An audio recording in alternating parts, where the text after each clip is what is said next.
Para entender el siguiente curso, debes conocer antes Java orientado a objetos, Maven e interacción a base de datos con al menos JDBC. Si quieres aprender estos conceptos básicos, te invito a que puedas revisar algunos cursos que están aquí gratuitamente en el canal. Si ya sabes todo eso, entonces estás listo para aprender Spring Boot. Y aquí te voy a enseñar todo lo necesario para que puedas decir, ya conozco Spring Boot, y lo aprendas de una vez por todas. Y Spring Boot es una herramienta que nos ayuda muchísimo para el desarrollo profesional en Java. Pero realmente, ¿qué podemos hacer con ello? ¿Podemos crear aplicaciones de escritorio, aplicaciones móviles, aplicaciones web? Bueno, para trabajar con Spring Boot se puede utilizar Java, Kotlin y Groovy, pero nos vamos a concentrar en este curso específicamente en Java. Y la realidad de este lenguaje es que hoy por hoy se utiliza mayormente para temas backend, específicamente microservicios y servicios REST y otras tecnologías que pueden complementarse a ese ecosistema. En este curso vamos a concentrarnos mayormente en lo que es backend para servicios REST. Y seguro has escuchado de Spring Framework y Spring Boot, hay una ligera confusión.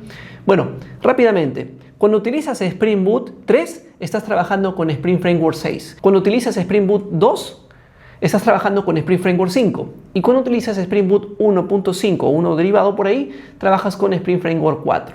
¿Y qué diferencia hay? Es que no podemos separarlos. El usar Spring Boot implica utilizar internamente Spring Framework. Spring Framework es el marco de trabajo, es el núcleo por el cual Spring Boot está basado para poder hacer desarrollo de una manera más ágil y productiva utilizando este marco de trabajo. Así que hoy por hoy el desarrollo de aplicaciones en Java con Spring es netamente Spring Boot. No es necesario que conozcas Spring Framework para hacer desarrollos nuevos. Y sin más que decir, ¡vamos al código! Y primero vamos a hablar sobre las configuraciones de herramienta de trabajo para este curso. Lo primero que debes tener es cualquier distribución de JDK, sea de Amazon Coreto, de Eclipse Temurin, de Microsoft, la de misma Oracle, cualquiera, pero te recomiendo que sea una versión LTS. A estas alturas donde sale el video, la versión LTS que tenemos es la Java 21. Quizás más adelante ya está disponible Java 25 como siguiente LTS y así con las versiones sucesivas. Cualquiera que sea la versión, recuerda siempre LTS, en este caso van a escoger de acuerdo a su sistema operativo. Y a nivel de IDE van a utilizar Intel IDE Ultimate. Este curso se va a trabajar con este IDE. Si quieren trabajar con la community, bueno, podrían hacerlo, pero quizás no van a encontrar tantas practicidades como lo que la Ultimate ofrece. Y para un desarrollo empresarial, el Ultimate es muy bueno. Yo sé que es de pago, pero pueden aprovechar los 30 días gratuitos que te ofrece esta herramienta. Otras alternativas gratuitas completamente puede ser Spring Tool Suite, es muy bueno. Simplemente pueden descargarlo de acuerdo a su sistema operativo. Esto es un Eclipse tuneado especializado para Spring. Y también tenemos el editor de texto Visual Studio Code, que no tiene nada que envidiar a cualquier otro IDEs. Es muy buena alternativa, también lo pueden descargar y utilizarlo. Al margen de cuál tú utilices, bueno, esto no es un curso para aprender Java desde cero, ya debes saber algunos prerequisitos que mencioné en la primera parte. Lo que yo te recomiendo es que puedas instalar estas herramientas para que puedas hacer el curso con total tranquilidad. Si tienes alguna dificultad para instalar alguna de ellas, en el canal también hay videos sobre este proceso de instalación que se ha hecho previamente en otros contenidos. Una vez tengamos instalado Intel IDEA y Java 21 o alguna LTS, vamos a abrir el IDE y vamos a crear un nuevo proyecto. Aquí, si tienes la versión Ultimate, vas a encontrar un bloque llamado generadores y vas a encontrar el punto llamado Spring Boot. Esto es un asistente que te va a facilitar la creación de un proyecto desde cero. Vamos a trabajar con la versión Spring Boot 3, que es la última disponible a estas alturas del 2025. Fecha que me ves este video, posiblemente hay 3 puntos y algo, no hay problema. Bueno, entonces, vamos a ponerle el siguiente nombre. Van a ponerlo en una carpeta de su agrado, van a escoger Java, Maven, también como les mencioné, hay compatibilidad para trabajar con Gradle, con Kotlin, con Groovy, pues otros lenguajes de programación y también Gradle para otro gestor de dependencias. Voy a utilizar Maven y Java.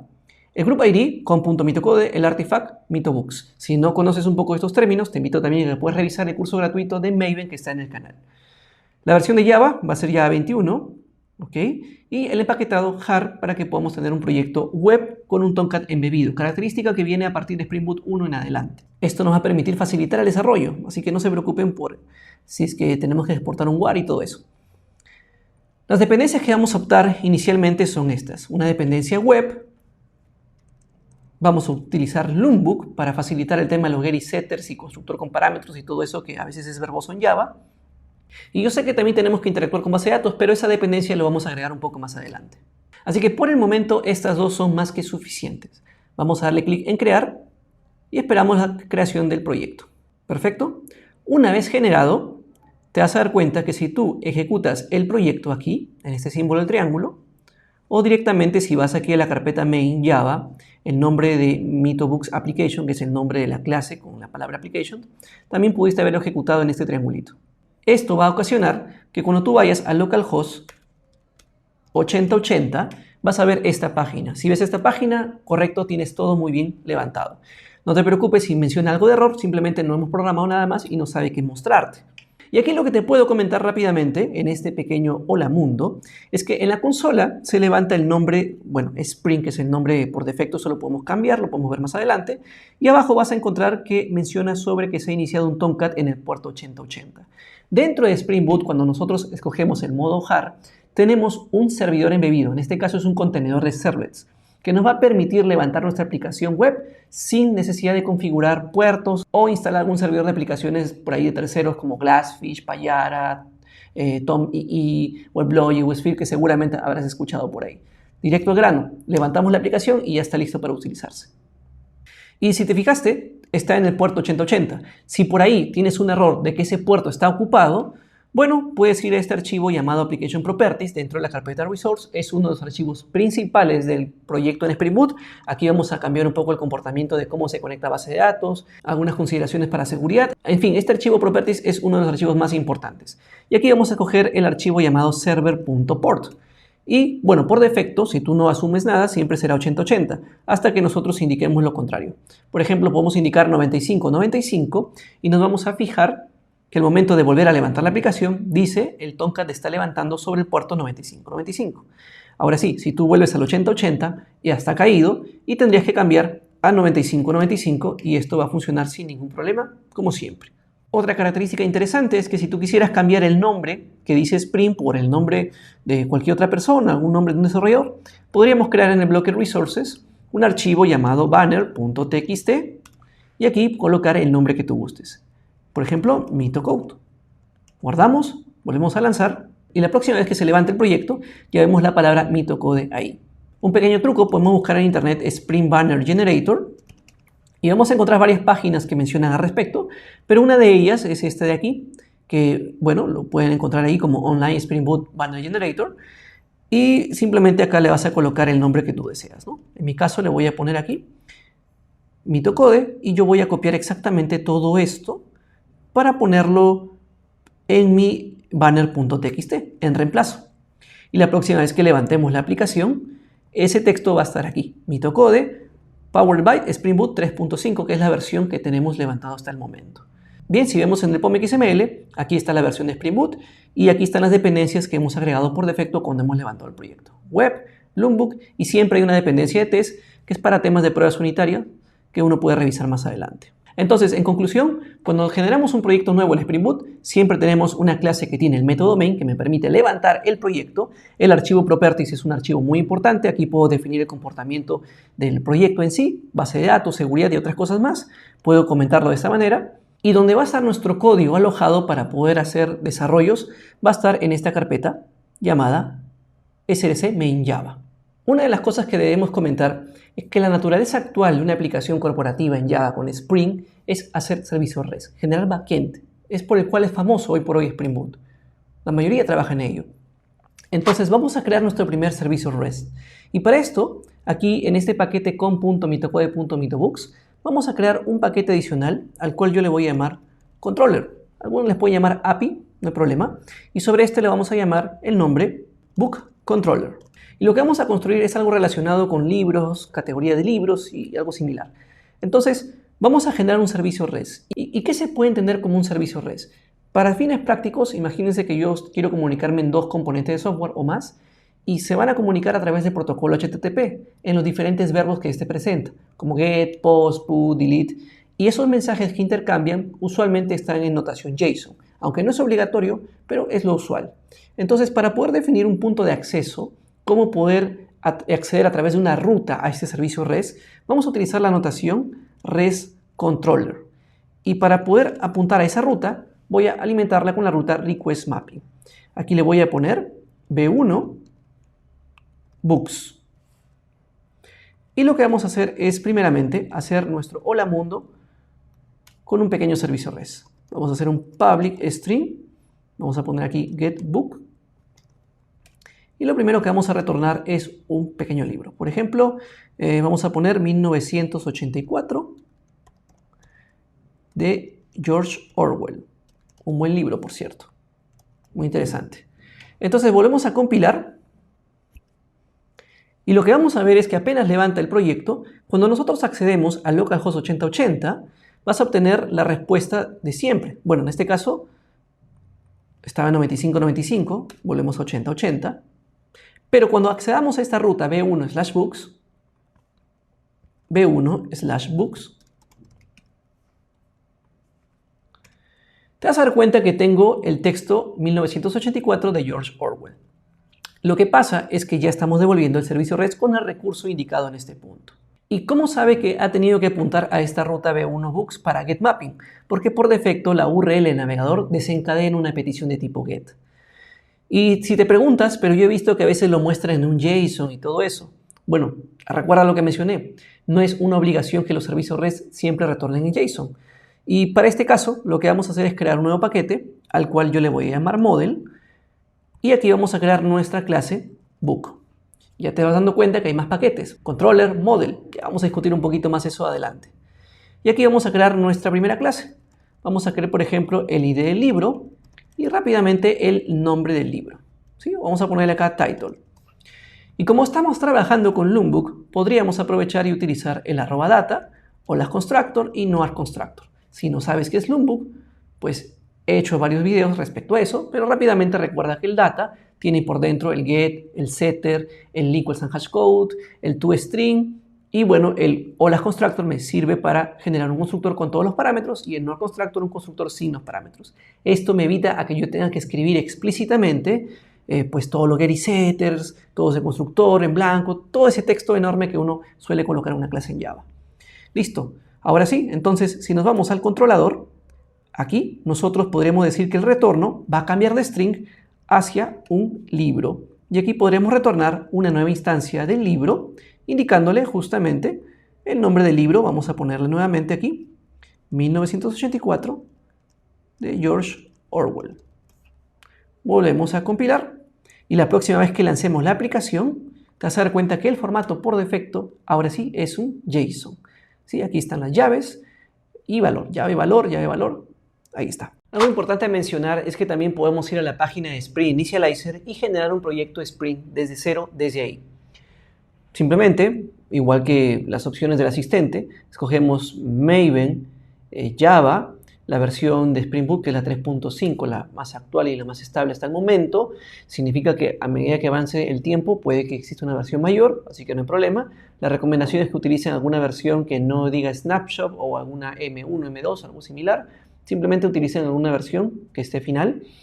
En el group van a poner nuevamente con .mitocode. ¿Sí? Y en el artifact pueden ponerle el nombre que ustedes gusten. La versión de Java van a escoger 21. Y en cuanto a dependencias, aquí pueden buscar la dependencia web, pueden buscar el famoso Loonbook. Y si ya están listos o quieren más dependencias, las pueden ir agregando. Simplemente le dan clic aquí en generar y esto va a descargar un comprimido. Una vez que descargan el comprimido, simplemente, bueno, lo abren, lo descomprimen y en el IDE se van a ir a esta opción que se llama File, Open y aquí buscan ese descomprimido. Y simplemente con esto ya les abre el proyecto listo para utilizarlo. ¿Sí? Es una alternativa adicional. Ahora sí, volviendo al tema del API REST, ya habíamos hecho nuestro primer servicio REST exponiendo una instancia de libro y habíamos visto que lo transforma a JSON de manera automática. Pero hay una dependencia que te permitiría el cambio de JSON a XML y con eso demostramos que no necesariamente siempre hay que devolver un JSON. Miren, si vamos a POM XML, podemos ubicar aquí la sección de dependencias, las dependencias que hemos agregado a Starter Web, Loonbook y Starter Test que vienen por defecto. Aquí podemos adicionar, por ejemplo, una referente a ese tema que les estaba mencionando de XML y lo vamos a encontrar de la siguiente forma. Busca en internet Maven Jackson Data Format XML. Y simplemente lo que vamos a hacer es copiar la dependencia, la última que está disponible en este momento. La vamos a copiar, listo. ¿Sí? Podemos dejar de incluir la parte del comentario y la vamos a pegar aquí. Cuando tú agregas una dependencia en el POM XML, la recomendación es actualizar también dicho POM. Clic derecho, aquí tienes una opción llamada Maven y Sync Project. Eso refresca el POM XML y descarga las dependencias de internet para que pues la puedas utilizar. Y ahora lo que podemos es ir a la entidad book y agregar la anotación Jackson XML root element. Volvemos a compilar y la próxima vez que hagamos un localhost 8080 v1 API books nos damos cuenta que el formato ahora está expresado en XML. ¿Sí? Entonces, ¿es un servicio REST? Sí, pero está devolviendo ahora el formato de XML. Pero bueno, en nuestro caso vamos a trabajar mayormente con JSON, así que lo voy a comentar y esta dependencia también lo dejo ahí en los comentarios para que lo tengan presente. ¿Sí? Así se comenta en una estructura de tipo XML. Perfecto, refrescamos el POM, aquí hay un icono de refrescar automáticamente, o también hacemos clic derecho Sync Project. Bien, lo que vamos a hacer ahora es explicar el tema de la inyección de dependencias. Uno de los principios fundamentales cuando estás desarrollando Spring Boot. Tienes que dominarlo para que tú, ya cuando empieces a profesionalizarte más en este framework, lo vas a utilizar como pan de cada día. Entonces, para eso vamos a establecer unas capas sencillas, rápidas de interactuar, como la capa de repository, service y controller, donde el repository da a entender a temas de base de datos, service a temas de lógica de negocios y controller a lo que interactuamos con el cliente. ¿Sí? De momento voy a trabajar sin base de datos para que se entienda el principio de la inyección de dependencias, pero luego vamos a poder agregar la base de datos y poder interactuar directamente con ella. Así que vamos a crear acá un nuevo paquete llamado repository. Y en este paquete vamos a crear una interfaz con el nombre book repo. ¿Perfecto? Entonces vamos a colocar aquí un primer método. Vamos a llamarle getBookById. Supongamos que estamos recibiendo algún ID y nos va a dar la información de un libro. ¿Sí? Ese libro es justamente lo que habíamos hecho nosotros en la importación de nuestro paquete con .mitocode mitobooksModel. Perfecto. Ahora vamos a tener una clase que implemente esta interfaz, bookRepo y MPL. Le voy a poner para hacer alusión a que implementamos una interfaz. Implements bookRepo. Y yo estoy en la obligación ¿de qué? De poder implementar ese método que fue definido en la interfaz. Y aquí lo que voy a hacer es retornar una instancia de libro haciendo la referencia del ID del libro que acabamos de insertar. Supuestamente esto está en base de datos, ¿sí? Ya luego lo reemplazamos por algo más tangible con una base de datos. Bueno, nos vamos a la parte de service y para eso vamos a crear un nuevo paquete al cual le vamos a llamar aquí service. Y aquí también vamos a disponer de una interfaz con el nombre bookService. En esta interfaz lo que vamos a hacer es crear un método al cual yo le voy a llamar, por ejemplo, que me retorne un libro. Vamos a poner aquí valid and return. Y vamos a recibir un pequeño ID. De igual forma, importamos el book. ¿Listo? Y aquí vamos a tener un paquete donde vamos a ordenar las implementaciones. Y vamos a crear aquí bookService y MPL. Y nuevamente vamos a implementar la interfaz bookService. Estoy en obligación de sobreescribir el método que fue definido, ¿no? Hay que implementarlo. Bien, acá como esto representa alguna lógica de negocio, hagamos simplemente por el momento una pequeña validación. Podemos decir si el ID, por ejemplo, vamos a borrar acá un poquito, si el ID es mayor, entonces lo que yo voy a hacer es comunicarme con la capa repository. Y para eso vamos a hacer aquí privado bookRepo, repo, la instancia, y yo puedo decir repo.getBooksById. Caso contrario, vamos a retornar un libro por defecto. Supongamos que es el ID 0 y aquí le vamos a poner no title, como si no tuviera título el libro. Bien, ahora yo necesito irme al controlador e interactuar con esta lógica. Para ello, lo que voy a hacer aquí es simplemente irme a la capa controller y aquí vamos a llamar a ese service. Nuevamente, podemos tener aquí privado bookService, service. Tenemos simplemente la variable. Vamos a utilizar este mismo get. Vamos a colocarle por acá, por ejemplo, que vamos a retornar lo que tengamos como respuesta de valid and return en el número 1. ¿Sí? Recuerda que lo que había programado, vamos cerrando las otras ventanas, es la siguiente lógica, que si es mayor a 0, devolvemos esa información de ese recurso, y si no, 1 por defecto. Entonces, como es 1, debe devolverme la información de 1 y el título que habíamos puesto aquí, que es 1984, y en el caso que sea 0, me va a devolver este no title. Perfecto, entonces vamos a volver a recompilar el ejercicio y ver qué es lo que pasa. También comentamos esta línea porque es la importación del ejercicio anterior, así que compilamos nuevamente y aparentemente no hubo ningún problema, pero si intento nuevamente acceder a localhost 8080 versión 1 Books, tengo una página de error. Si vemos aquí en la consola, siempre fíjense en la consola porque les da muchos detalles de las cosas que están sucediendo.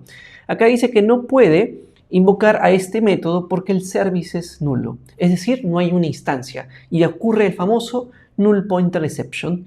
Entonces lo que podemos hacer aquí es proporcionar una instancia entre cada capa y capa que estamos interactuando. Por ejemplo, aquí yo necesito que el service esté instanciado, así que podríamos decir service es igual a ¿qué?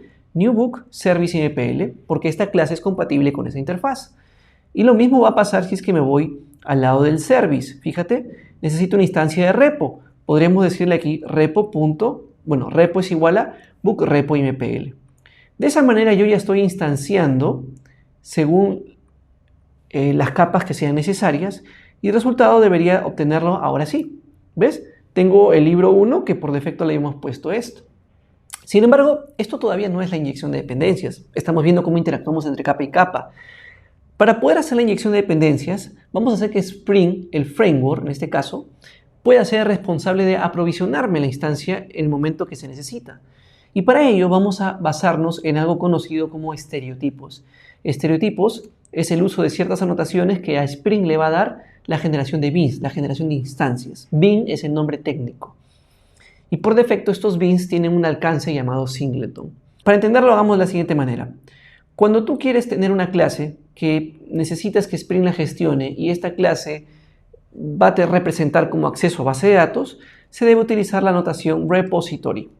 Esta notación, a golpe de vista, como programador debes darte cuenta, en esta clase se va a haber temas de base de datos. Y Spring, al tenerlo estereotipado, va a saber que existe esta clase y por ende te va a generar la instancia en el momento oportuno. Eso lo hace automático Spring, no tienes por qué preocuparte. Entonces en el service MPL también podemos estereotipar esta clase, pero ahora como service porque para mí va a entender como temas de lógica de negocio. Y Spring lo va a tratar también como una instancia para que tú más adelante la puedas utilizar. Entonces, ¿cómo yo puedo aprovisionar la instancia de repo? Porque ahora Spring la tiene a través de la notación repository. De alguna forma necesito que Spring me lo retome.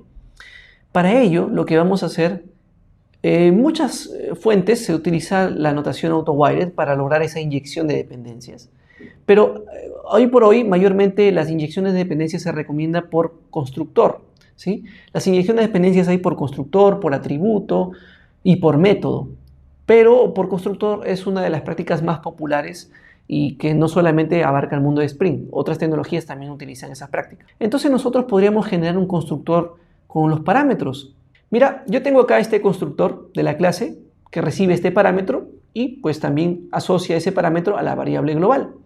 Lo mismo podríamos hacer en el controlador, tener un constructor book controller que reciba de book service y que asocie nuevamente a esta variable.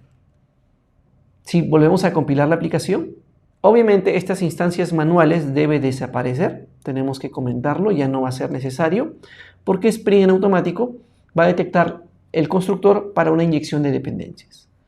Entonces vamos a compilar nuevamente y te vas a fijar que este ejercicio ahora sí va a funcionar. Miren, lanzamos y sigue funcionando normalmente. ¿Qué es lo que está pasando por debajo? Para que me comprendan mejor. Miren, cuando yo estereotipo a la clase con repository, Spring tiene algo conocido como Spring IOC Container, Inversion of Control Container. Véanlo como un espacio reservado en su memoria de Spring donde se registra este bin, esta instancia llamada book repo MPL. Y en el service MPL, que es donde se utiliza o donde se requiere la instancia de repo, recuerda, service requiere repo, es aquí donde a través del constructor Spring detecta que tiene una instancia reservada, guardada y te la va a proporcionar. Y ya lo puedo utilizar sin necesidad de hacer una instancia manualmente. Lo mismo está pasando en controller. Como yo a service ya lo estereotipé, aquí con @service, ya tengo un bin, una instancia llamada book service MPL para que el controlador la pueda utilizar. Simplemente la estamos inyectando a través del constructor y ya la podemos utilizar libremente, sin necesidad nuevamente de hacer una instancia manual. Ahora, esto del constructor puede parecer muy engorroso si es que pues, tengo que escribir línea por línea el constructor con parámetros. Si tuviese más de un service para hacer inyección de dependencias, tendría que colocar coma 1, coma 2, coma 3. Entonces en Loonbook existe una notación llamada OLAS Constructor, que ustedes ya la deben conocer. Y este es el equivalente a este constructor. Si yo vuelvo a colocarle esa notación, aquí por ejemplo, porque acá se necesita la inyección de dependencias, yo puedo comentar esto. Vamos a volver a compilar y el resultado va a funcionar sin ningún problema, obviamente. Miren, lanzamos, sigue funcionando. Pero, ¿qué pasaría si es que yo en el controlador, por ejemplo, o en el service, necesito también una variable de tipo string, no sé, qué sé yo, para poder hacer alguna lógica adicional más adelante? Como yo tengo el OLAS Constructor, internamente se está generando un constructor con todos los parámetros. Eso ocasiona a que Spring intente inyectar también un bin de tipo string. Pero yo no tengo ningún bin de tipo string. Yo solamente tengo los de service y los de repository. No tendría por qué tener uno de string. Pero Spring me está indicándolo ahí. No puedo inyectar ningún bin de tipo string porque no fue encontrado. Es lo que está diciendo. Es porque la notación OLAS Constructor está generando un constructor, repito, con todos los parámetros y asume que hay que hacer una inyección para cada uno de ellos. Entonces, solo sería importante hacer una inyección a aquellos campos que sean marcados como requeridos y para eso vamos a colocarle la palabra final y cambiar esta anotación por un requires constructor. Y de esa manera vamos a tener un constructor con parámetros de aquellos que estén marcados solo como finales. Aquellos que no, simplemente serán tratados como cualquier variable común y corriente. ¿Sí? Así que esto lo puedo dejar comentado para que lo tengan ahí. Y aquí también nosotros podríamos cambiar este OLAS Constructor por el requires constructor. Volvemos a compilar y el resultado va a ser lo mismo, no hay ningún problema. Uy, ¿qué pasó aquí? Mira, ¿qué es lo que te dice? Repo es nulo. ¿Por qué? Porque no le puse final y por ende el requires constructor no supo que había que hacer inyección para ese atributo. Volvemos a compilar y ahora sí, debe funcionar sin ningún problema. Para que veas, le pongo aquí 0 y va a caer en el caso del libro que no tiene título. Y ahí está, no title. Entonces la inyección de dependencia nos va a permitir gestionar fácilmente entre una instancia y otra instancia y acá Spring lo utilizamos para interactuar con capas. El control se comunica con el service y el service se comunica con el repository. Y como cerecita del pastel, por ejemplo, ¿qué pasa si es que yo cambio repository por service y service por repository? ¿Recuerdas lo que te había dicho? Que cuando tiene que ver con una posible interacción a base de datos se utiliza repository y lógica de negocio service. Bueno, si yo ejecuto nuevamente con estos cambios, todo esto sigue funcionando. ¿Por qué? Porque el estereotipo sirve para nosotros, para entender mejor de qué trata esa clase, pero para Spring sigue siendo pues otro estereotipo que simplemente genera un bin para una inyección de dependencias. Así que la recomendación es respetar obviamente los estándares para que no haya conflictos al momento de entender el código. Y eso es lo fundamental pues que deberías conocer sobre la inyección de dependencias. Ahora que conocemos lo esencial, es turno de ver cómo interactuamos con la base de datos. Y aquí tenemos dos alternativas. Lo podemos instalar localmente o apoyarnos con Docker. Si quieres instalarlo manualmente, debes ir a la página oficial de PostgreSQL. Este ejercicio lo voy a hacer con esta base de datos. Tú puedes usarlo con cualquier base de datos, no hay problema. Vamos a ir a la sección de descargas, aquí en Download, y vas a descargarlo de acuerdo a tu sistema operativo. Por ejemplo, aquí te vas a ir a la sección de instaladores y yo te recomendaría instalar una versión de Postgre, puede ser la 14, 15 en adelante, no hay problema, son versiones recientes, ¿sí? Y bueno, hay que seguir al asistente de instalación. Este proceso es muy sencillo, no hace falta explicarlo. Simplemente descargas, siguiente, siguiente, siguiente, hasta que termine todo el proceso de instalación. Tanto en Windows como Mac es una situación muy sencilla. Igual si tienes algún problema, déjalo aquí en los comentarios, todos estamos para apoyarnos. Y por otro lado, si tú conoces de Docker, ya has trabajado con contenedores o estás queriendo investigar un poco sobre eso, también te recomiendo que puedas ver el curso gratuito que tengo aquí en el canal sobre Docker. Después que veas este contenido, date una vuelta por ese curso de Docker y te aseguro que vas a complementarlo muy bien. puedes utilizar la imagen oficial de Postgre y generar un contenedor a partir de ello. Te dejo aquí en pantalla el comando que vas a utilizar para poder generar el contenedor. E independientemente lo hayas instalado de manera local o te hayas apoyado en un contenedor, necesitamos de un gestor gráfico para poder manipular la base de datos de una manera fácil. Y aquí es necesario un gestor conocido como pgadmin. En la instalación local ya viene por defecto, si no habrá que buscarlo por internet, ir a la página oficial de pgadmin y hacer la descarga respectiva. Aquí en la sección de descargas, y lo mismo de acuerdo a tu sistema operativo. El proceso de instalación es demasiado sencillo. Una vez que tú lo instalas, asegúrate de acordarte bien el usuario y clave que le otorgaste, ¿sí? Eso es para una instalación local. Lo que van a hacer es crear un nuevo servidor para conectarse con esa instalación. Aquí le dan Register Server, le colocan el nombre que ustedes quieran otorgarle a esta configuración y lo que importa aquí es en la sección de configuración de conexión. Por ejemplo, acá sería localhost y el puerto que utilizaste el momento de la instalación o el puerto que otorgaste a tu contenedor. Eso ya depende de cómo le hayas configurado la instalación. El usuario y la clave, según sea tu caso. Y en mi caso yo ya tengo uno referenciado con Postgre 17.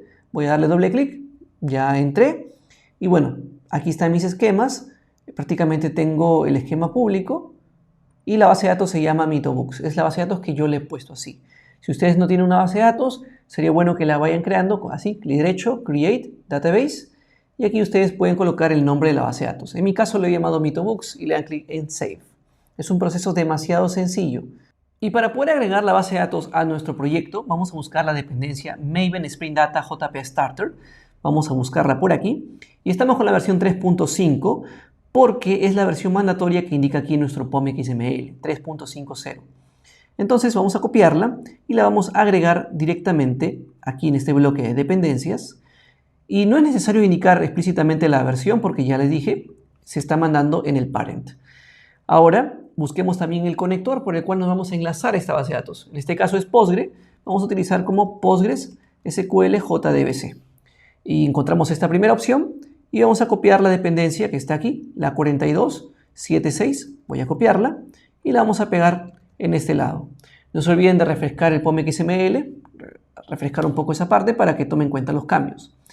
Luego vamos a dirigirnos al archivo Properties y es aquí donde vamos a establecer la cadena de conexión con nuestro motor de base de datos. Si yo levanto la aplicación, quiero que se fijen qué es lo que pasa hasta el momento. Me sale un pequeño error. ¿Por qué? Porque no ha sido configurado el data source, no sabe cómo Spring conectarse a la base de datos. Hay que establecer ciertos parámetros. Estoy colocando todo directamente, vamos a explicar línea por línea. La primera hace referencia a qué motor de base de datos te quieres conectar. Tenemos MySQL, PostgreSQL Server, Oracle. En mi caso voy a optar por Postgre. La segunda línea obedece a simplemente un true o un false. Es para que tú puedas ver en la consola del IDE un poco de ayuda, un poco de apoyo al momento de depurar quizás sobre las consultas internas que Spring Data JPA puede hacer al momento de obtener tus resultados. Si le pones true, vas a ver esas consultas internamente aquí en la consola. Si no, simplemente no hay problema. La tercera línea obedece a cómo el proyecto en Java va a modificar el esquema de la base de datos. Y para esto tenemos opciones como Create. Miren, tenemos Create, tenemos también Update, tenemos None y tenemos Validate, que son de las más populares. Si optamos por Create significa que nuestras clases en Java van a representar entidades o tablas de base de datos. Y al momento que yo tenga más clases, se van a ir creando. Si yo le coloco un Update, que es el caso que yo voy a optar, es que muy aparte de que se creen las tablas, también va a detectar los cambios que puedan pasar en ella. Y si yo le coloco Validate, simplemente hace un contraste entre lo que tienes en código Java y lo que está en base de datos. Si no es correcto, no te dejará levantar la aplicación. Y el None significa no modifiques la base de datos, pero quizás puedas aprovechar las características que te ofrece Spring Data JPA. Y hay una opción que debes tener mucho cuidado en utilizarla, que es la Create and Drop, que significa que se crea todas las tablas en base de datos, pero una vez tú detengas el proyecto, se hace un drop table a todo. Así que mucho cuidado con eso, especialmente si lo piensas para producción. Bueno, vamos a dejarlo aquí como un update, puesto que vamos a estar constantemente moviendo cosas. Y vamos a colocar en la otra línea el driver class name, que hace referencia al JDBC o al conector que utilizamos para conectarnos con Postgre en este caso. Y aquí ustedes deben colocar de acuerdo a su motor de base de datos. Si están hablando de MySQL, deben buscar en internet MySQL Driver Class Name, Oracle Driver Class Name, SQL Server Driver Class Name. Es sencillo de encontrarlo. En la URL username y password deben colocar la cadena de conexión según su proceso de instalación. Si lo instalaron localmente Postgre, seguramente se acordarán de un usuario y contraseña que otorgaron y el puerto que pusieron. Así que deben colocarlo simplemente, y este es el nombre de la base de datos. Nos vamos a la entidad book y esto debe representar una entidad, una tabla en base de datos, y vamos a utilizar la notación entity, que a partir de Spring Boot 3 se utiliza el paquete jakarta.persistence.entity. En versiones previas a Spring Boot 3, 2.7 hacia atrás, pues se utilizaba mucho el término javax.persistence. Esto es un cambio importante en la versión 3. Bueno, toda entidad de base de datos siempre tiene una llave primaria, así que hay que colocarle la notación @id. Ahora, esta otra debe ser una columna de base de datos. Si quiero personalizarla en cierta forma, podemos colocar la notación column, decirle que va a tener como nombre title. Si quieres puedes repetirlo o puedes ponerle otro nombre. Recuerda que esto que tú coloques es tal y cual se va a llamar la columna en base de datos. Si no le colocas nada, asumirá el nombre del atributo. Vamos a ponerle, para que se pueda apreciar, un book title. Ahí está. Le puedes poner una longitud, por ejemplo unos 50 caracteres, y que no acepte nulos. Podemos agregar un campo más. Supongamos que quisiéramos hacer aquí si el libro está habilitado o no. Simplemente una @column y le voy a poner que no acepte nulos. Listo. Algo sencillo para no complicarlo ahorita. Entonces, la próxima vez que yo levante la aplicación, recordaron que no había tablas en pgadmin. Miremos por acá. ¿Ven? No tengo ninguna tabla. Entonces vamos a volver a levantar la aplicación y si es correcto, me deberá pues crear esa tabla. Aquí agregué un atributo más, por ende me implica modificar el ejercicio anterior. Simplemente vamos a compilarlo. Esto es la lógica del ejercicio anterior. Vamos simplemente a agregarle el true o false para que me deje compilar. Y ahora sí debería funcionar sin ningún problema. Y aquí tenemos una observación. Siempre vean en la consola. En la parte inferior dice, causado por un error fatal que no se encuentra en la base de datos mito-books. Y obviamente, ¿por qué? Porque aquí dice mito-books todo junto. ¿Sí? Hay que estar atentos. Así que compilamos, probamos y ahora sí debería funcionar sin ningún problema. Lanzamos, inició el puerto en 8080. Vuelvo a refrescar quizás el esquema. Vamos a ponerle acá refresh. Y ahí puedo apreciar justamente la primera tabla, la tabla book. Ahí está, con sus columnas y de book, que es una llave primaria, not null, enable, también not null, y el book title, not null, que le había puesto 50 caracteres. Entonces, a medida que tú puedas ir creando diferentes entidades, eso se va a representar en tu base de datos y vas a tenerlo todo sin ningún problema. Y bien, como este es un curso bien rápido, vamos a aprender cómo interactuamos para poder persistir o guardar esa información en nuestras tablas. Entonces, lo que vamos a hacer es aquí en la interfaz book repo, vamos a hacer que esta interfaz herede otra interfaz. Y esta interfaz se va a llamar JPA Repository. Es una interfaz propia de la dependencia Spring Data J Repository que hemos agregado. Y aquí le vamos a colocar entre sus genéricos el operador diamante, la entidad book y el tipo de dato que representa la llave primaria de esa entidad. Recuerda que la llave de book era integer. Y bueno, esto de aquí lo puedo comentar, ya no me va a ser útil para el ejercicio. El book repo MPL pues tampoco lo voy a utilizar, simplemente quedó ahí para el ejercicio anterior.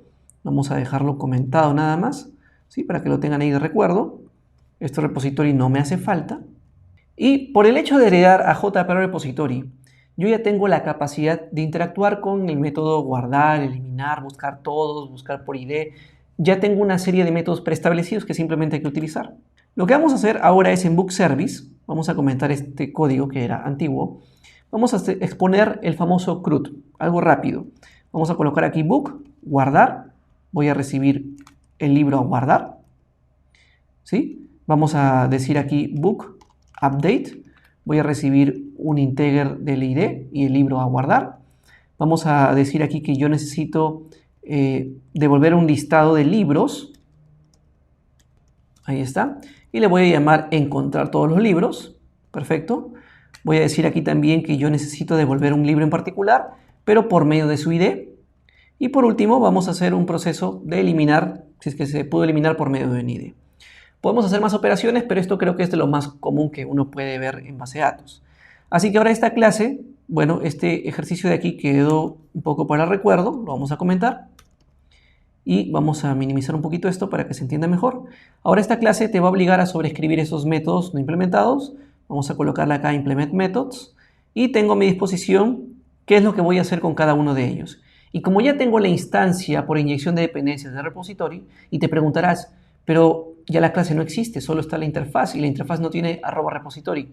Es un caso especial aquí, porque ya heredamos de JP Repository y por ende Spring ya está inteligente que sabe cuál es tu intención de generar instancias para poder establecer justamente una inyección de dependencia más adelante. Entonces aquí lo único que vamos a hacer es utilizar dicho repository y vamos a indicarle que voy a utilizar un save para guardar el libro.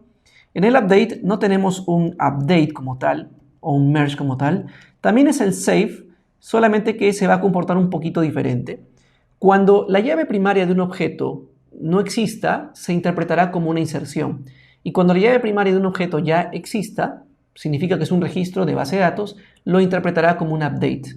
Entonces aquí simplemente voy a setear el ID que viene por la URL a la entidad del libro que estamos recibiendo. Y aquí vamos a devolver todos los libros. Le voy a poner aquí repo.findAll. ¿Sí? En el delete vamos a colocar aquí repo.deleteById y le pasamos la eliminación. Esto hace un proceso de void. Y en el findById podemos decir repo.findById. Pero el findById te devuelve un tipo de dato llamado optional, que si ya sabes Java 8, recordarás que en el 2014 se introdujo este tipo de dato para mitigar los posibles null pointer exception. En pocas palabras, colocar un valor por defecto en el caso llegase nulo. Así que mi valor por defecto será, en este caso, un libro en blanco. Vamos a ponerle que es el ID 0, ¿sí? O le voy a poner el ID 999, default, y le voy a poner falso. Quiero representar como un libro por defecto. Ahora vamos a dirigirnos al controlador y ver cómo podemos exponer esta lógica que hemos hecho en el service para poder utilizarlo y ver qué podemos insertar en la base de datos. Simplemente vamos a comentar el ejercicio anterior que está aquí. Comentamos. Y bueno, ya sabemos que el get es para recuperar información, el post para insertar, el put para actualizar y el delete para eliminar.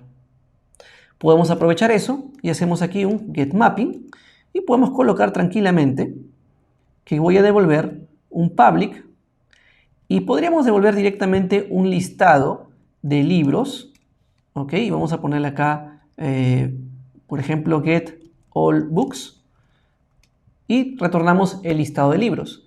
Y esto va a funcionar, definitivamente va a funcionar, pero en Spring se acostumbra un poquito a una mejor práctica que tú devuelvas esto expresado en un response entity, para que tengas un control un poco mayor sobre las peticiones HTTP, específicamente el código de respuesta, el header, entre otras cosas. Entonces esto va a cambiar, porque este resultado sería prácticamente una lista de libros. Podemos colocar acá, esto sería mi lista. Y lo que yo tengo que retornar es un response entity en una situación OK, donde dentro esté la lista. ¿Qué significa OK? Código de respuesta 200. Y para esto de los códigos de respuesta, debes tener presente de que en Internet vas a encontrar diferentes situaciones de respuesta de acuerdo al protocolo HTTP. ¿Sí? Si estamos hablando de la petición 100, significa respuestas informativas, 200 respuestas exitosas, 300 redirecciones, 400 errores de cliente y 500 errores de servidor. Hay códigos más famosos que otros, por ejemplo el famoso 200, una solicitud de éxito, 201, recurso creado, 204, no hay contenido, 404, not found, 400 errores de cliente, 500 errores de servidor. En fin, hay algunas que sí vas a utilizar mucho más en tu día a día. Entonces, si yo compilo este ejercicio, así que si abrimos el navegador, hacemos un localhost 8080 v1 books, como estábamos haciendo, vemos que tengo un arreglo en blanco. Pero yo te recomendaría un programa muy popular, que quizás pueda haber otros, pero este es de los más populares que hay. Postman es un cliente HTTP, ¿sí? Tú vas a poder hacer peticiones HTTP aquí sin ningún problema. Vas a tener que descargarlo de acuerdo a tu sistema operativo, ¿ok? Lo instalas, es siguiente, no hay mucho que decir. Y cuando lo abres, y aquí vas a ver una interfaz bien parecida a esta. Simplemente vamos a abrir una nueva petición HTTP, ¿sí? La interfaz puede estar en blanco o en color oscuro, depende de ti. Y aquí vamos a utilizar la ruta localhost 8080 v1 books, la que solíamos utilizar ahí en el navegador. Lanzamos en petición get y veo que tengo el arreglo en blanco y con el código de respuesta 200. Ahora, ¿cómo haría para probar un proceso de inserción? Eso no lo podría probar el navegador porque la URL por defecto desencadena una petición get. Así que el postman nos va a ayudar para poder hacer el get, post, put, delete, entre otras peticiones. Entonces, vamos a trabajar lo mismo para el ejercicio, quizás recuperar el libro por un ID. Podríamos colocarle aquí, en lugar que retorne un listado de libros, retornará un solo libro. Vamos a poner aquí get book y podemos colocar aquí find by ID. Y ese ID tengo que mandarlo por algún lugar, así que vamos a recibirlo por este medio. Esto me retornará ya no un listado de libros, sino un libro como tal. Y puedo ponerle el libro como respuesta. Ahora, ¿cómo enviamos la ruta? Si yo levanto la aplicación, por defecto vamos a tener un pequeño error. Un error de ambigüedad. ¿En qué sentido? De que yo no puedo tener más de un get, más de un post, más de un put, lo que sea, con la misma dirección. B1/books no sabe a cuál dirigirse. A getMapping 1 o este getMapping 2, no lo sabe. Entonces vamos a diferenciarlo esto por alguna parte de la URL. Yo le voy a decir que venga una parte ID, pero ese ID va a ser dinámico.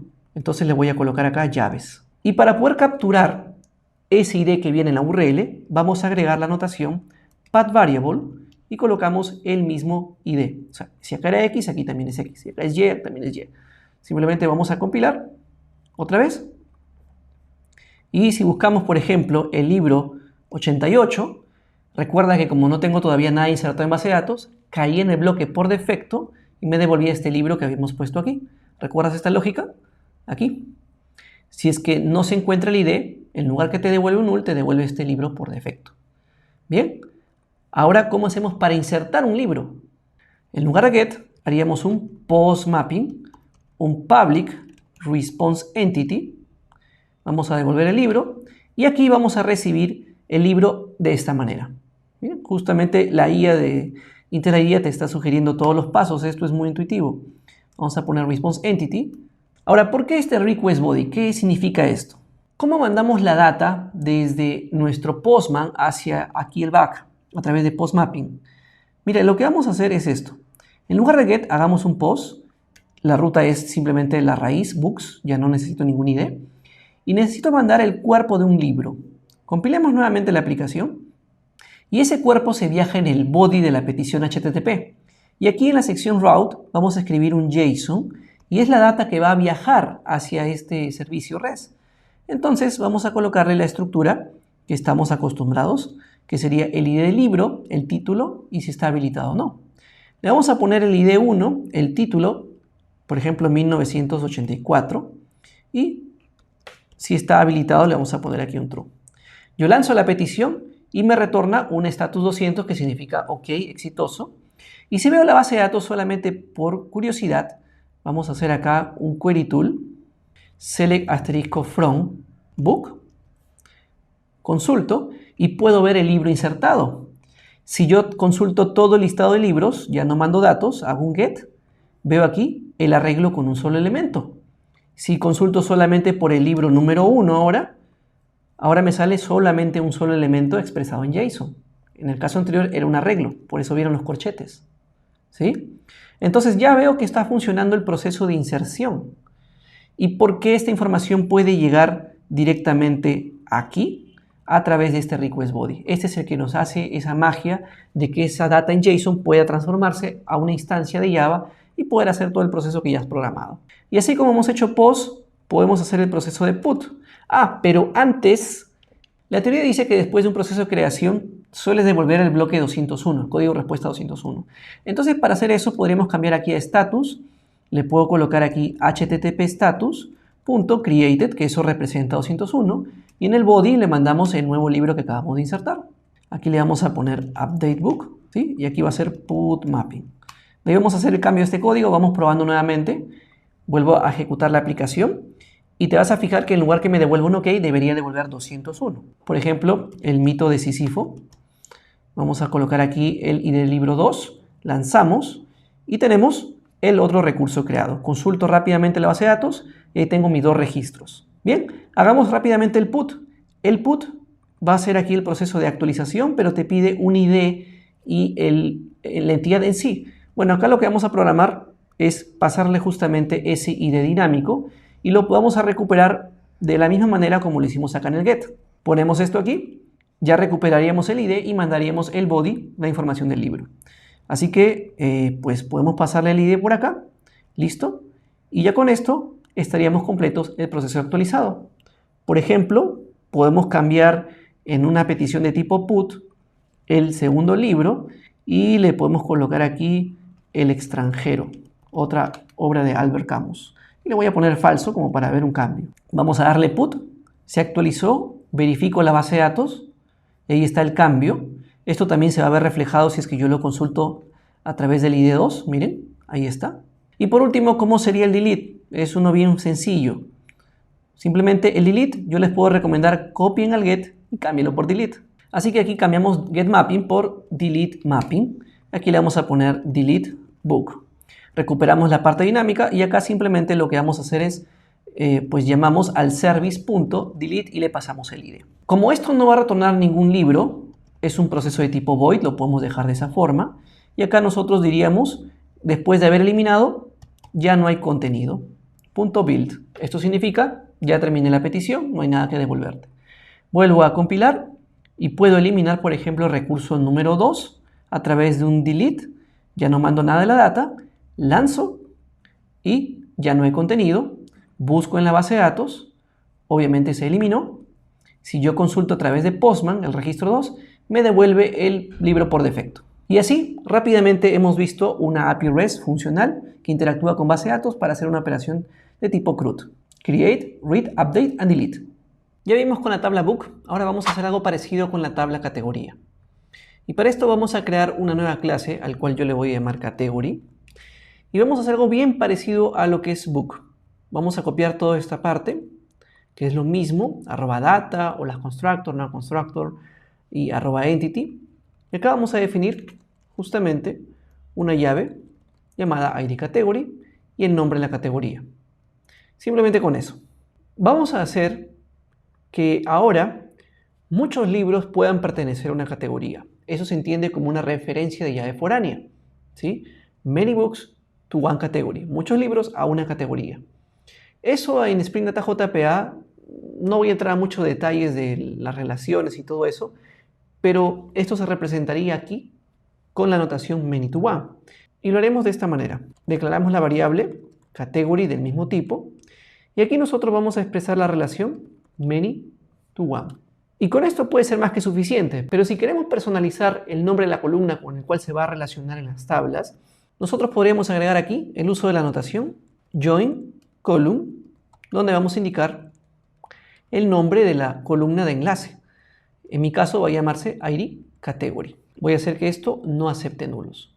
Y ahora lo que vamos a hacer es indicarlo esto como una llave primaria y acá como una simple @column. De esta manera nosotros podremos decir una longitud de 50 en un label false. Podemos repetir el proceso como lo hicimos en book repo, pero ahora para categoría. Puedo copiar, pegar y cambiar book repo por category repo. Podríamos cambiar ahora que en lugar que haga referencia a book, dirá a categoría. Ahí está, vamos borrando las cosas innecesarias. Lo mismo podríamos hacer para la parte del service, control C, control V, y cambiamos acá por category service.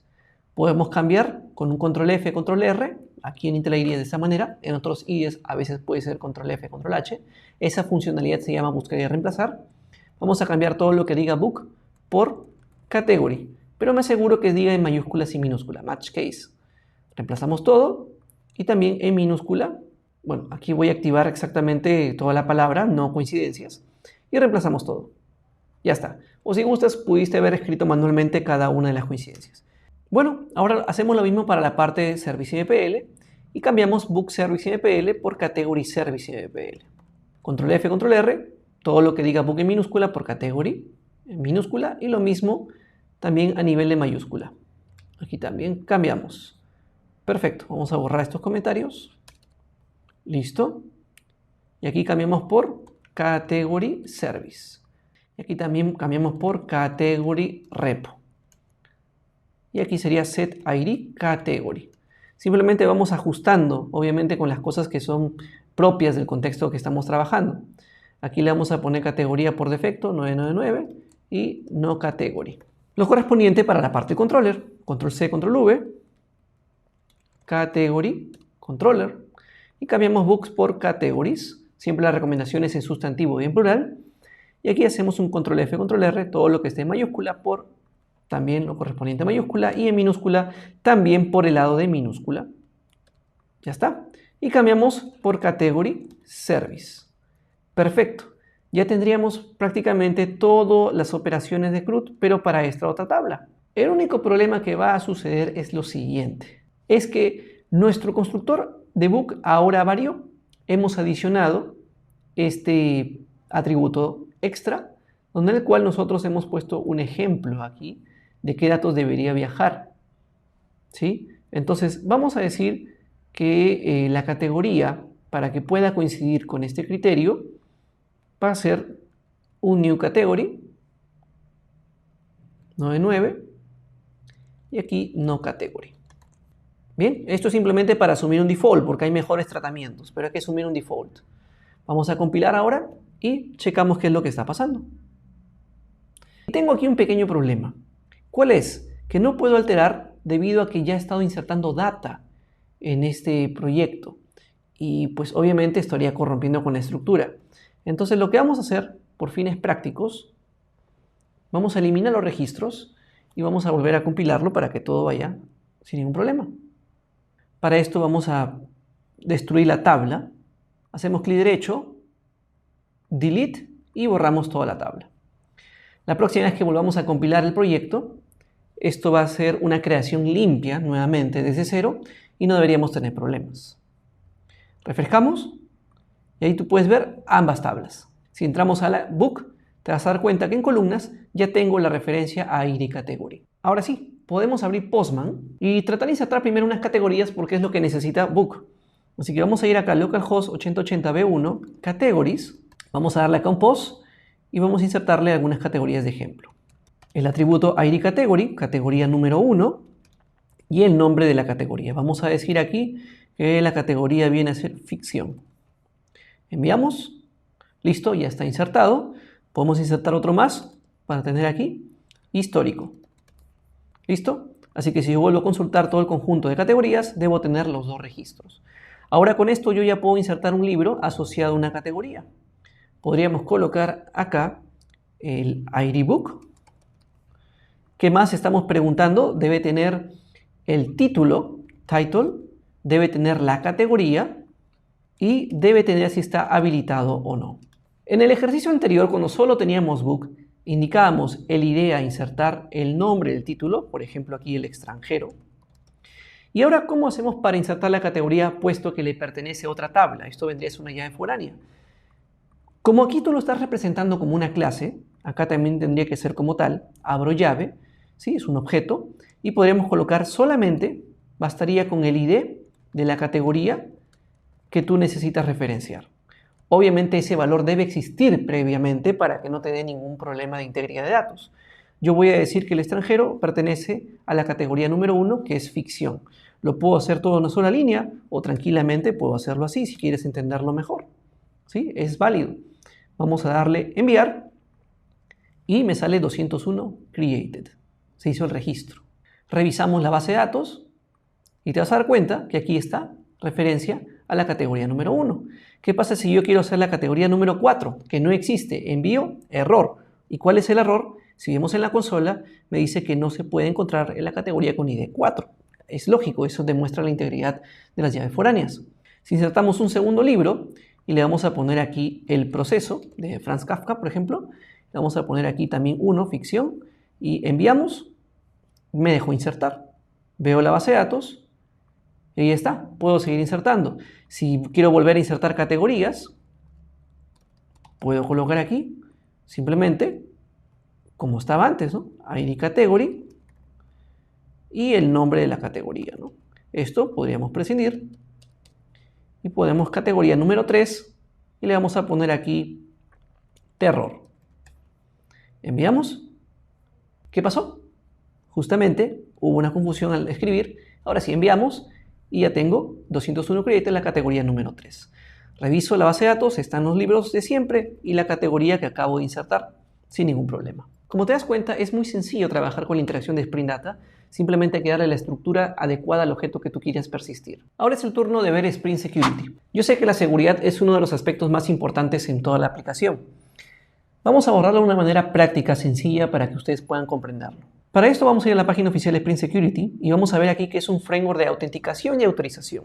Es decir, nos va a proteger para poder nosotros autenticarnos, demostrar que nosotros pertenecemos a un sistema y que también tenemos el rol asociado frente a uno. Y para agregarlo al proyecto, sencillamente lo que vamos a hacer es, nos vamos a dirigir al POM XML y vamos a agregar la dependencia de Spring Security. La dependencia es la siguiente, Spring Boot Starter Security. Refrescamos el POM y la próxima vez que nosotros levantemos el proyecto, nos vamos a dar cuenta que nos va a otorgar una seguridad por defecto. No vamos a poder consumir libremente nuestros servicios. Así que si yo hago un localhost 8080 v1 books, me pide una ventana de autenticación. Si lo mismo intento buscar, por ejemplo, sobre categorías, me va a salir un 401 no autorizado. Y este formulario de logueo es un formulario que viene por defecto. El usuario siempre es user y la contraseña es la que se autogenera en la consola. Aquí la puedes ver. Puedes copiarla y puedes pegarla aquí. De esa manera te das cuenta que tienes respuesta como antes. Les voy a enseñar cómo podríamos tener usuarios autenticados en memoria y también mediante una base de datos. Y simplemente lo que vamos a hacer es que vamos a crear acá una carpeta que haga referencia a la seguridad. Vamos a ponerle security. Y aquí vamos a poner una clase con el nombre web security config. El nombre es lo de menos, pero es un nombre popular. Vamos a utilizar la anotación @configuration y enable web security. ¿Listo? En versiones anteriores de Spring Boot 2.7 hacia atrás, usualmente pueden encontrar documentación que hacía referencia a una herencia, extends configurar adapter o algún adapter similar. Era muy popular esa forma. Ahora no hace falta heredar ni implementar nada. Lo que vamos a programar es el bin filtro de Spring Security. Siempre Spring Security tiene algo conocido como Security Filter Change, que es el filtro que intercepta nuestras peticiones HTTP para ver si estás autenticado y poder darte el acceso. Y vamos a decir Public Security Filter Change, vamos a recibir el parámetro HTTP Security, y aquí vamos a cambiar el comportamiento de cómo se va a modificar este filtro. Y aquí vamos a hacer lo siguiente, return http.build,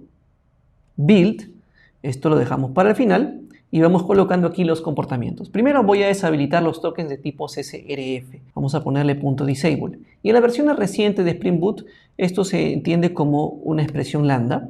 Vamos a hacerlo de esta manera. .disable. Y esto se puede reescribir como una referencia a métodos. Esos son temas de Java 8, programación funcional. Hay varios cursos y contenidos aquí en el canal que podrían revisar. ¿Y por qué desactivamos el tema de los tokens CSRF? Cross-Site Request Forgery. Esto es más que todo un ataque para confundir al navegador que está iniciando alguna sesión y hacer ahí algún código malicioso.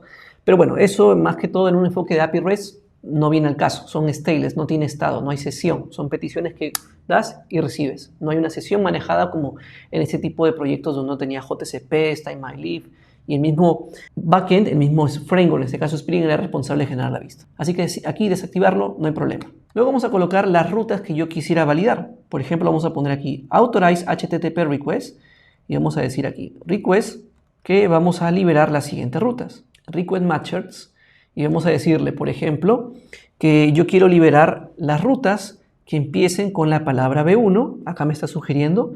Puedo liberar, por ejemplo, books, todo lo que venga de books. Y puedo decir cualquier otra ruta, any request, pídele autenticación.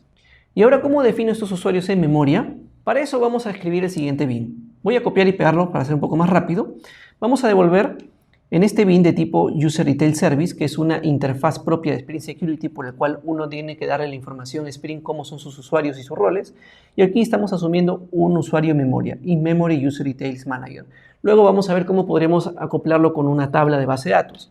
Mira, sencillo, estamos construyendo el usuario, colocándole un nombre de usuario, mito, la clave 123 y los roles user. Suficiente, podemos volver a compilar y la próxima vez que hagamos en categorías te vas a dar cuenta que me pide, está prohibido. Pero si yo voy a libros, como es una ruta liberada, tengo acceso sin ningún problema. Aquí está diciendo todo lo que venga después de libros, sea post, get, put, delete o cualquier cosa escrita después de la palabra books, es permitido. En cambio, categories me daba problema. ¿Qué tendría que hacer? Tendría que irme acá a autorización, una autorización básica, que es la que estamos trabajando, el usuario y la clave que le habíamos otorgado. Puedo lanzarlo y me sigue saliendo pues prohibido. ¿Por qué? Y nosotros tenemos que agregar aquí en HTTP Basic que se trabaje con la implementación por defecto, de esta manera. Y mira, vuelvo a pasarle los valores y vemos que ahora tengo un error de no autorizado. ¿Y qué es lo que está pasando? Miremos en la consola, siempre hay que apoyarnos en la consola. Acá me dice que la contraseña no tiene un mecanismo de codificación. No estoy utilizando alguna librería o algún tema para poder encriptar, cifrar la contraseña.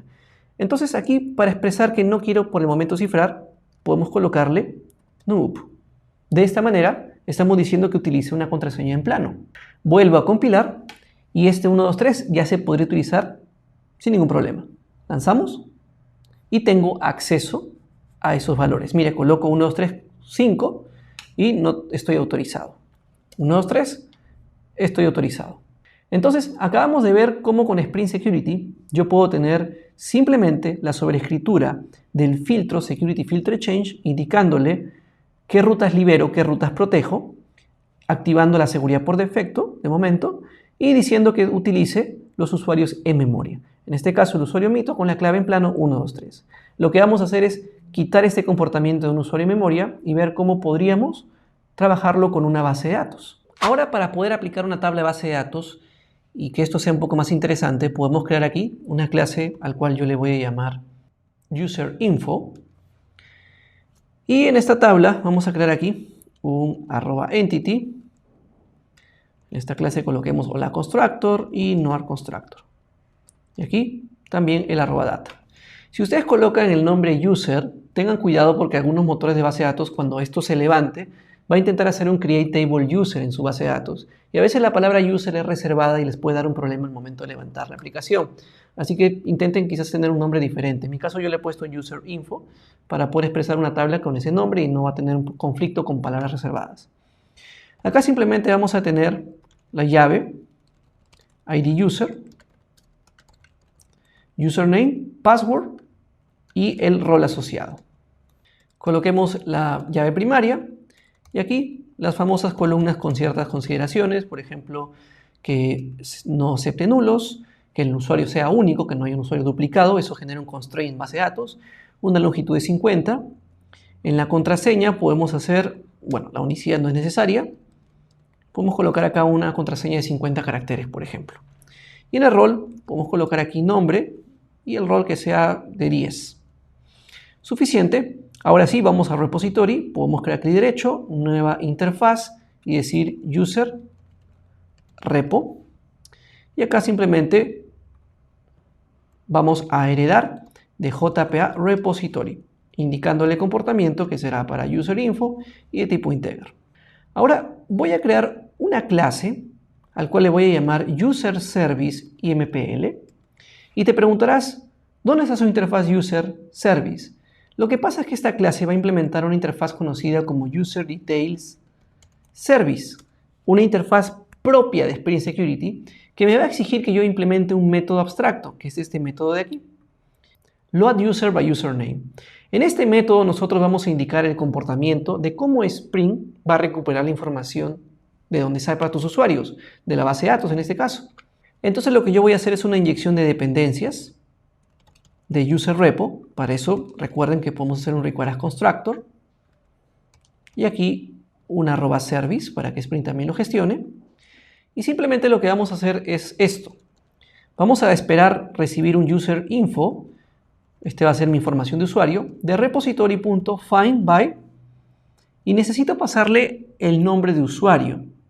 Y le voy a poner aquí findByUsername y el nombre de usuario que estamos otorgando.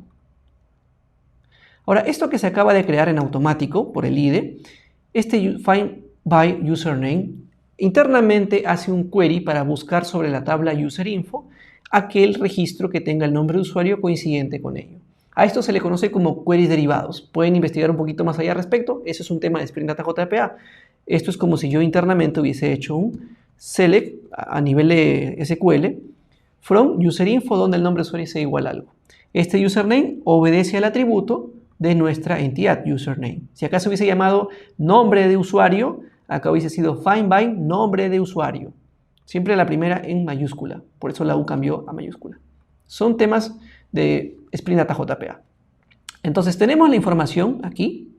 La palabra clave siempre es find by. Con eso se encuentra en el tema de los queries derivados. Y ahora nosotros podemos retornar un user de SpringSecurity.builder y empezamos a construir la información del usuario. ¿Cuál sería? La que recuperamos de base de datos. Aquí, la contraseña. ¿Cuál sería? La que recuperamos también de base de datos. Los roles. ¿Cuál sería? En este caso, lo que recuperamos de base de datos. Y por último, un build para terminar con la construcción del objeto. Entonces volvemos a Web Security Config y esto ya no me serviría, lo puedo comentar.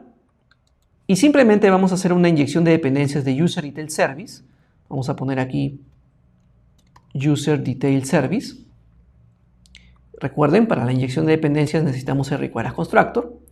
Y como esta es una interfaz para que estemos haciendo una inyección de dependencias, internamente se va a buscar la clase que es compatible con esta interfaz. Y es justamente la clase que hemos hecho aquí, User Service MPL, que implementa esta interfaz. ¿Y por qué? Porque nosotros podemos decir aquí también que utilice a User Detail Service y le indique la instancia donde el cual Spring va a saber la información cómo están tus usuarios. Volvemos a compilar y mira, yo había puesto books liberado. Vamos a poner aquí books, donde no mandemos autenticación, lanzamos y tengo la información normal. Pero si voy a categories, que es la ruta que está protegida, y hago aquí sin autenticación, 1 no está autorizado, y si lo mando de manera básica, mito y la clave era 123, veo que sigo teniendo no autorizado. ¿Por qué? ¿Qué es lo que está pasando? Bueno, no se olviden de agregar registros a la base de datos, obviamente. He creado la tabla userinfo, que es producto de la @entity, así que hay que tratar de insertar información.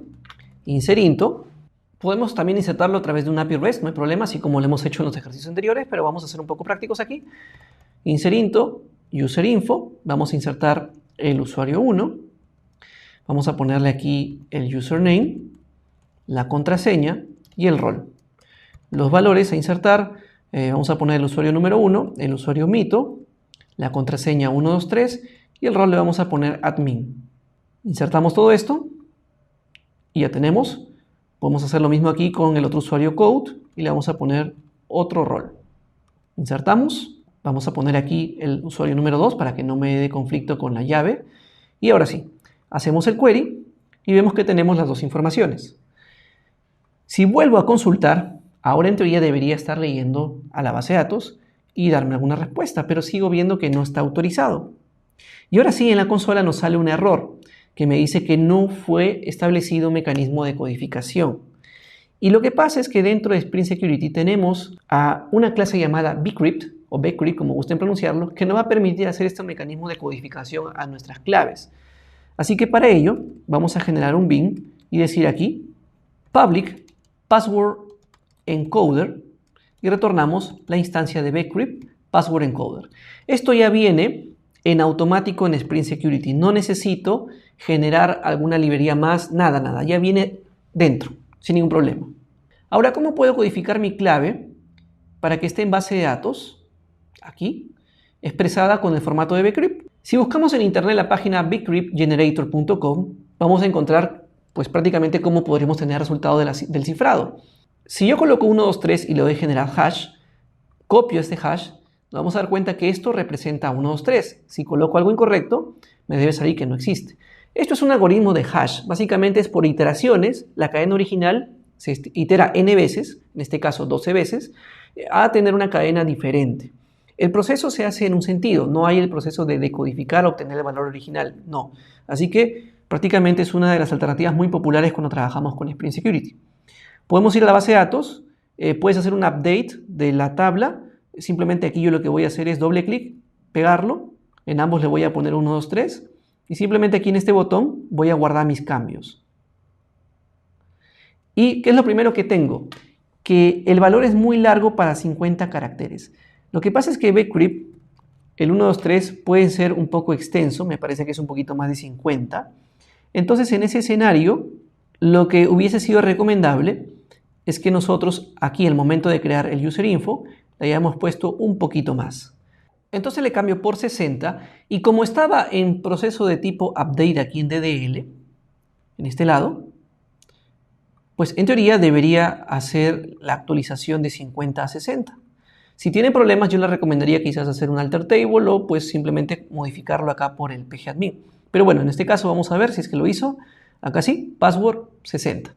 Entonces no debería tener problemas ahora para poder hacer este cambio de ejercicio. Vamos a hacer nuevamente /* from userinfo. Vamos a ver, ahí está. Y vamos a copiar la contraseña, pegarle. Representa 1, 2, 3. Confirmamos y ya está. La data fue guardada exitosamente. Mis contraseñas están bajo el formato de bcrypt, como lo maneja esa librería.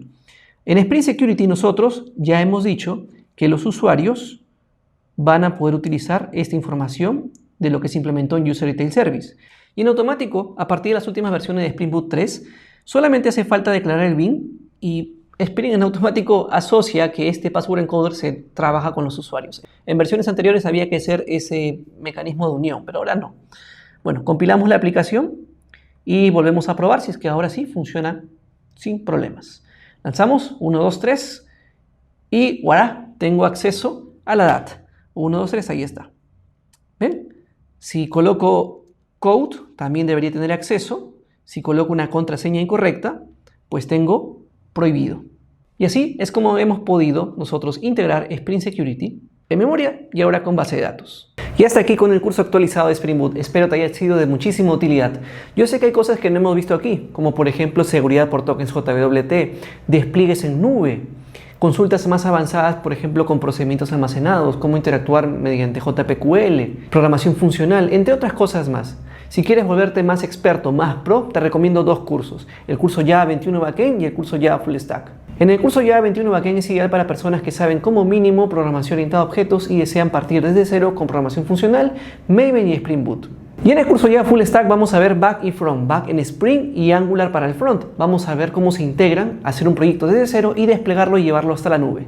Toda la información lo van a encontrar en mitocode.com, sección de cursos en línea, o también lo dejo aquí en la descripción del video. Recuerda, son cursos online en vivo. Nuevamente, muchas gracias por haber estado aquí en este tutorial, espero que haya sido de su agrado, sáquenle mucho provecho, aplíquenlo en su día a día y nos vemos en un siguiente Mito Curso.